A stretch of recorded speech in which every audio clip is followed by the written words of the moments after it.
सभी सनातनी बंधुओं को राम राम, हर हर महादेव। आप सभी का सनातन धर्म विजय चैनल में स्वागत है। तो आज हम आपसे इस शीर्षक के ऊपर बात करेंगे कि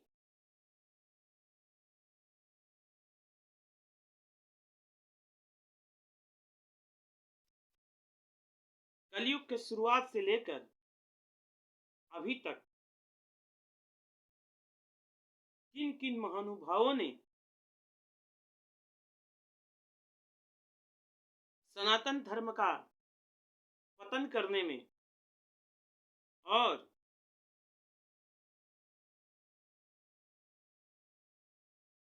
हम सनातनियों का विध्वंस करने में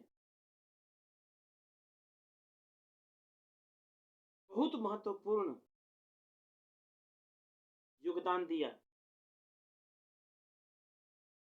और वे कौन कौन लोग थे और अभी भी वे कौन कौन लोग हैं जो सनातन धर्म को और सनातनियों को मिटाने का भरपूर प्रयास कर रहे हैं।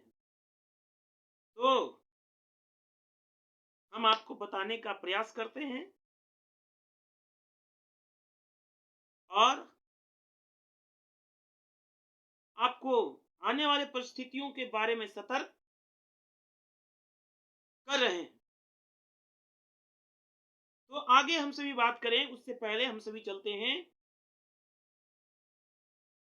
द्वापर युग के अंत के समय। द्वापर युग के अंत समय हमारा राष्ट्र विश्व शक्ति था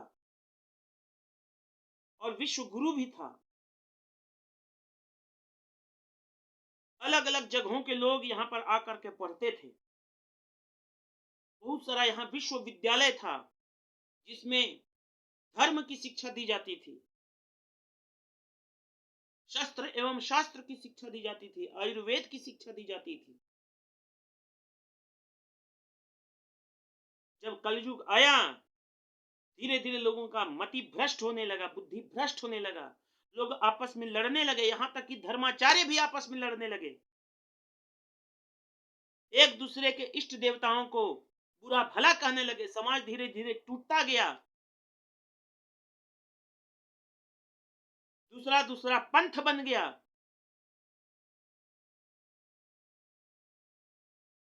हमारे जो पुरातन सिस्टम था उसको धीरे धीरे तोड़ा जाने लगा।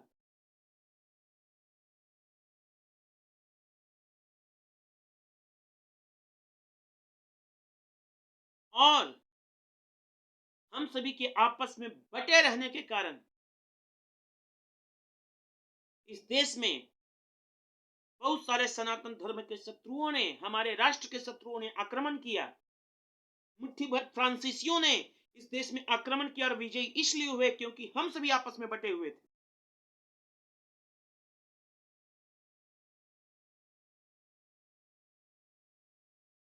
और यहां की बहुत सारी संपत्ति लूट करके ले गए। उसके बाद में इस देश में पुर्तगालियों ने आक्रमण किया, बहुत सारी संपत्ति लूट करके ले गए और बहुत वर्षों तक भारत के गोवा जैसे प्रांत में बहुत दिनों तक शासन भी किया। उसके बाद में इस देश में बौद्ध एक अलग पंथ भी बन चुका था जिसने हम सनातनियों को बहुत नुकसान किया। उन लोगों ने भी हमारे मंदिरों का विध्वंस किया। तब हमारे शंकराचार्य अवतार लिए भगवान शंकर के अंश से, और उन्होंने फिर से जो हमारा संस्कृति था उसको फिर से उत्थान किया। 12 ज्योतिर्लिंग की स्थापना की, 4 हमारे पीठों की स्थापना की। फिर से सनातन धर्म का पताका भारत में प्रचंड पूरी प्रचंडता के साथ स्थापित किया।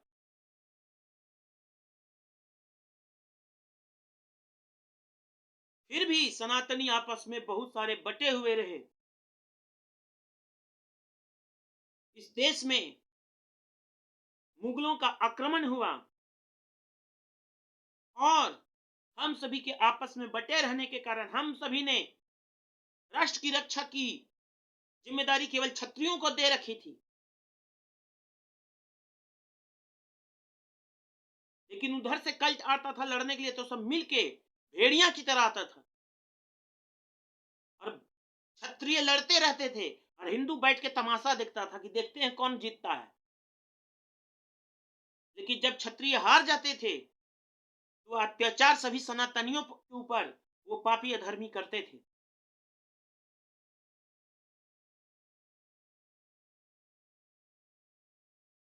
मुगल आए, इस देश में हमारे बहुत सारे मंदिरों को तोड़ा, धन संपत्ति लूट करके गए। फिर उन्हें लगा कि नहीं, अब हमें इस देश में अपने मजहब को स्थापित करना है, तो वे यहीं आकर के बस गए, हमारे बहुत सारे मंदिरों का विध्वंस किया। केवल वही मंदिर बच सका जहां पर कोई विशेष दैवीय शक्ति थी। बाकी बहुत सारा मंदिर तोड़ दिया गया। हमारी बहुत सारी माता बहनों के ऊपर अत्याचार हुआ, उनका शील भंग किया गया। वे इतने अत्याचारी थे कि मरी हुई स्त्रियों के लाशों के साथ भी दुर्व्यवहार करते थे, शारीरिक संबंध बनाते थे। इतने महापापी थे।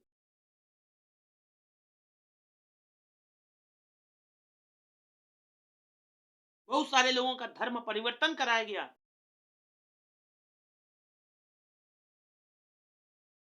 जजिया टैक्स लिया गया ताकि तुम अपने धर्म में रहो, इसके लिए तुमको जजिया टैक्स देना पड़ेगा। फिर भी बहुत सारे हमारे पूर्वजों के ऊपर अत्याचार किया गया, लेकिन उन्होंने अपने धर्म को नहीं बदला, जिसके कारण आज हम सभी हिंदू हैं।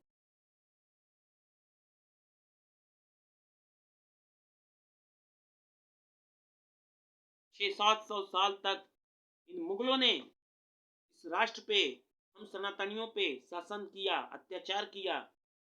उसके बाद इस देश में अंग्रेज आए मुट्ठी भर व्यापार करने के बहाने से। उन्होंने भी देखा कि इस देश पर तो राज भी किया जा सकता है, तो उन्होंने भी लोगों को लड़वाना शुरू कर दिया और इन पापियों ने भी 200 साल तक भारत में आक्रमण किया, भारत पर शासन किया।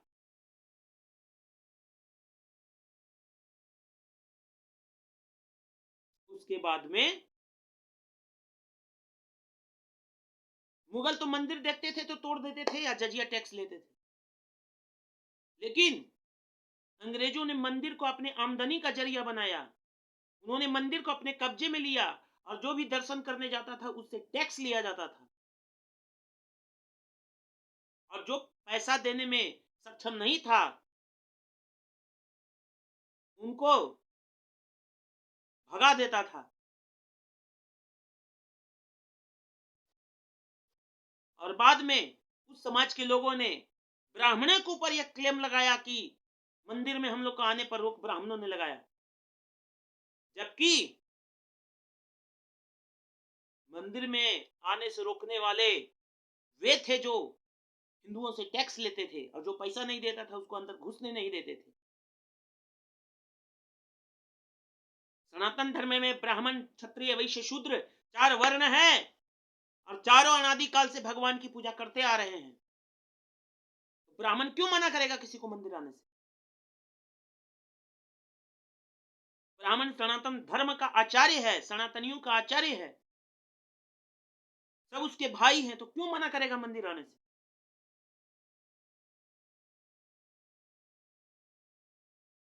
लेकिन फिर भी ब्राह्मणों के खिलाफ जहर बोया जाता है, क्योंकि सनातन को मिटाना है तो ब्राह्मण को खत्म कर दो, सनातन अपने आप मिट जाएगा। क्योंकि सनातनियों को जगाने वाला तो ब्राह्मण ही है, साधु संत ही है, धर्माचार्य ही है। अंततः अंग्रेजों के अत्याचार से भी जनता त्रस्त हो गई और क्रांति का बिगुल फूका गया। और बहुत संघर्ष के बाद पूरे समाज के सहयोग से, समाज के सभी वर्गों के सहयोग से 15 अगस्त 1947 को यह देश आजाद हो गया। लेकिन ये देश आजाद होने से पहले मजहब के आधार पर 3 टुकड़ा हुआ।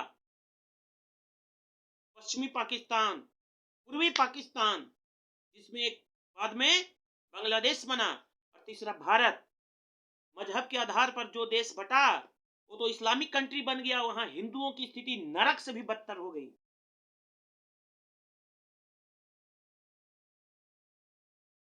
लेकिन भारत को सेक्युलर कंट्री बनाया गया, पंथ निरपेक्ष, जिसे अब पापी अधर्मी चंडाल जो हैं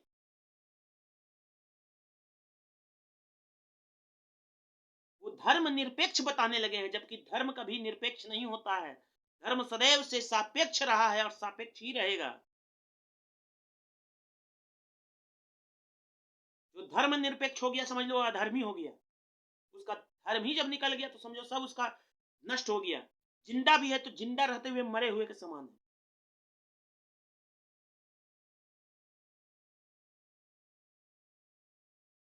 अंततः देश बटा और देश आजाद हुआ। और जिन लोगों ने अत्याचार करके पाकिस्तान गया उनको ही 75 करोड़ रुपया दिया गया।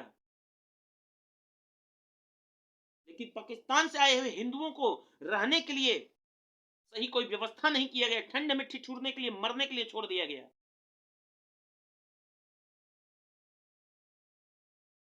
देश की आजादी में सभी वर्गों का सहयोग था, लेकिन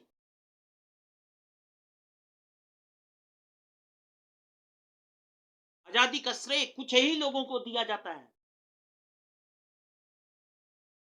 तो बाकी क्रांतिकारी क्या झाल बजा रहे थे बैठ के?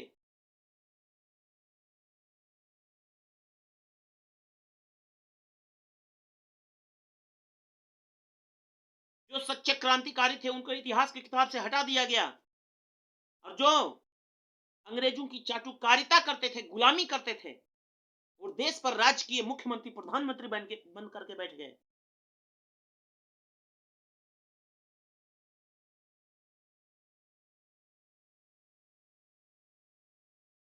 हिंदुओं को तोड़ने के लिए हिंदुओं को 4 कैटेगरी में बांट दिया गया, ताकि हिंदू कभी एक ना हो, आपस में लड़ते रहे और मरते रहे, कटते रहे और नेता मस्ती करते रहे। ये 4 कैटेगरी वहीं पर काम करता है जहां पर हिंदू की जनसंख्या ज्यादा होता है।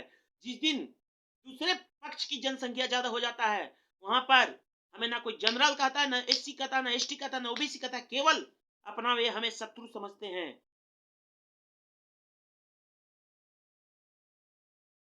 केवल उनका वहां राज हो जाता है। वे अपनी मनमानी करते हैं।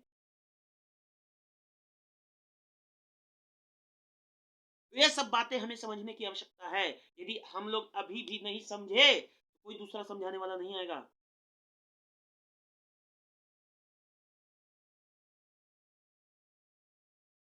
इस देश का कानून व्यवस्था में भी कोई सुधार नहीं किया गया, केवल कॉपी पेस्ट करके रख दिया गया। आज भी ज्यादातर कोर्ट में हिंदी में आप बहस नहीं कर सकते। आपको बहस करना है तो उन्हीं चंडालों के भाषा को आपको बोलना पड़ेगा जिन्होंने हमारे ऊपर 200 साल तक शासन किया, जिन्होंने हमारे ऊपर शासन किया। उनकी भाषा को बहुत महिमा मंडन किया गया, हमारी भाषाओं को दबा दिया गया। आज भी हिंदी बोलने वाले को, संस्कृत बोलने वाले को नीच समझा जाता है। जो इंग्लिश बोलता है उसको बहुत बड़ा जेंटलमैन समझा जाता है।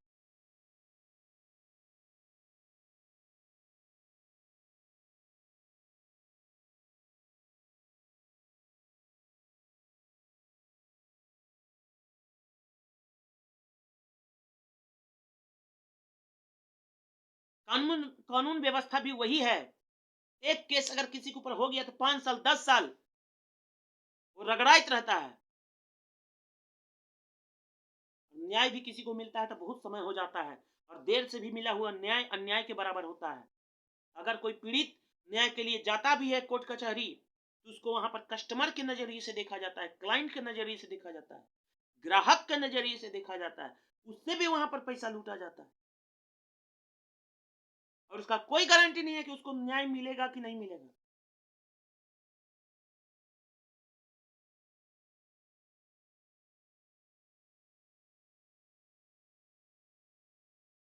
उसके बाद में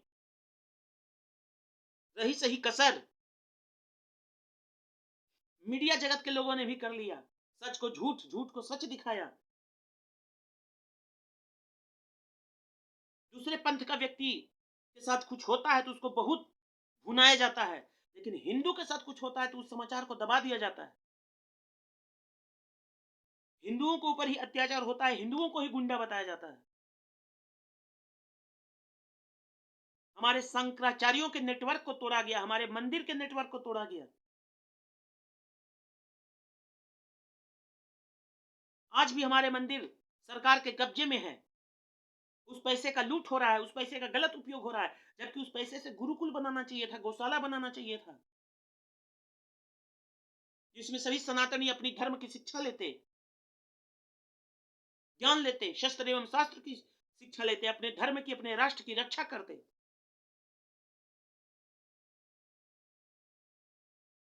और फिल्मी जगत के लोगों ने भी हमारा विनाश करने में, हमारा धर्म का, हमारे समाज का पतन करने में बहुत प्रयास किया।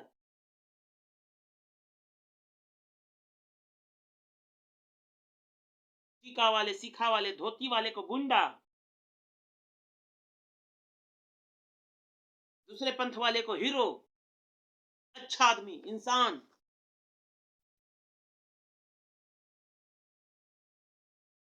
दूसरे पंथ के लड़कियों को बहुत शालीन, हिंदू लड़कियों को चरित्रहीन इस तरीके से दिखाया गया।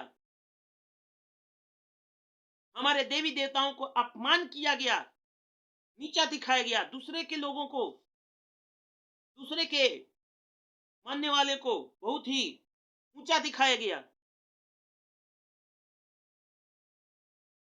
और ये सभी आज भी हो रहा है। आज वर्तमान समय में हम सनातनियों की रक्षा के लिए कोई खड़ा होने वाला नहीं है। अगर कोई खड़ा होता भी है तो सनातनी ही, हिंदू ही उसको गुंडा कहने लगते हैं। आज हिंदुओं के अंदर भी सत्य सहने की क्षमता नहीं है। यदि कोई सत्य कहता है, धर्म की रक्षा की बात करता है, तो उसे वे नफरत करने वाला करार दे देते हैं। इसीलिए हिंदुओं की रक्षा करने वाला और हिंदुओं के धर्म की रक्षा करने वाला, बोलने वाला कोई खड़ा नहीं होता है। और आज हिंदू अपने विनाश की ओर अग्रसर है।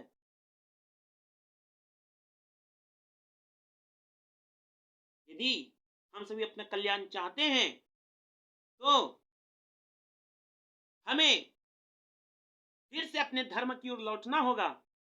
हिंदू जो हम सभी धर्म भ्रष्ट हो गए, पद भ्रष्ट हो गए हैं। गुरु बनाना चाहिए अपने शंकराचार्यों को, अपने धर्माचार्यों को, अपने सच्चे ब्राह्मण बंधुओं को, साधु संतों को। गुरु हम लोग पापी अधर्मी नेताओं को बना लिए हैं। और नेता केवल वोट का भूखा होता है।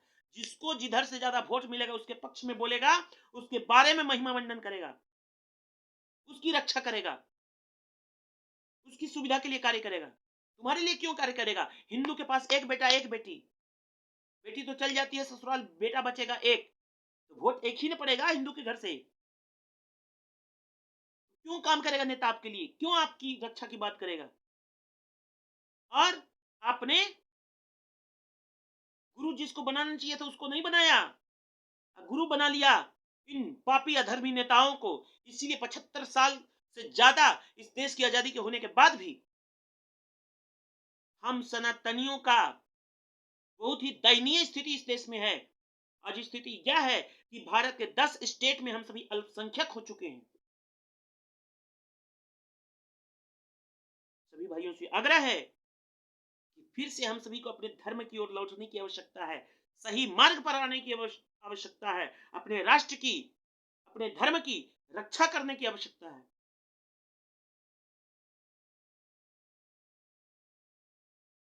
क्योंकि धर्मो रक्षति रक्षिता, हम धर्म की रक्षा करेंगे, धर्म तभी हमारी रक्षा करेगा। हिंदुओं का विनाश करने के लिए एक बहुत ही सुंदर नारा, एक बहुत ही अच्छे महान नेता के द्वारा दिया गया, अहिंसा परमो धर्म, अहिंसा परम धर्म है। जबकि यह श्लोक आधा है, और यह श्लोक इसलिए बार बार दोहराया गया, रटवाया गया हिंदुओं से, ताकि हिंदू कायर हो जाए, शस्त्र त्याग दें। जो शस्त्र त्याग दिया उसका विनाश करना बहुत ही आसान हो जाता है।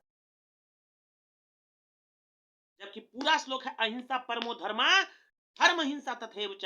अहिंसा ही परम धर्म है। किसी से लड़ना नहीं चाहिए, झगड़ना नहीं चाहिए, शांति से रहना चाहिए। लेकिन जब धर्म की रक्षा की बात हो, राष्ट्र की रक्षा की बात हो, किसी नारी की रक्षा की बात हो, किसी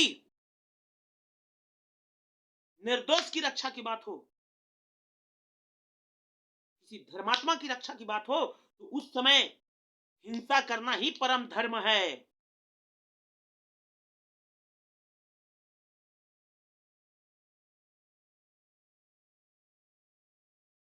तो ये सारी बातों पर हमें ध्यान देना पड़ेगा, और अपने